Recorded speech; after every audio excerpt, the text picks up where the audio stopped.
अस्सलाम वालेकुम जी। जी प्यारे दोस्तों, मेरा नाम है master Sarfaraz royal tailor Nankana Sahib से।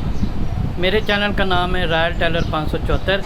ये हमारे बड़े मोहतरम और प्यारे कारीगर हैं कैंचियों वाले। इनका नाम है मास्टर यूनस और बकाया ये खुद बताते हैं। ये देखें इनकी कैंचियाँ। जिस दोस्त को चाहिए इनका नंबर मैं डायरेक्ट दूंगा, आप डायरेक्ट इनसे बात करेंगे, कोई बीच में कमीशन वाला या कोई ऐसी बात नहीं। यही भाई यूनस बताया जी। अस्सलाम वालेकुम। बोलो। हाँ जी। जी भाई यूनस दिखाया जे, कोई कैंची दिखाया जी।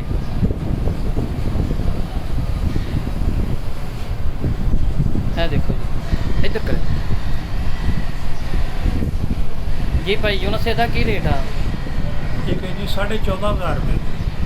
ਲਓ ਜੀ ਦੋਸਤੋ, ਇਹ 14,500 ਦੀ। ਮਜ਼ੀਦ ਵੀ ਬਹੁਤ ਹੈਗੀਆਂ ਨੇ। ਇਹ ਦੇਖੋ ਜੀ, ਇਹਦਾ ਭਾਈ यूनस 15,500।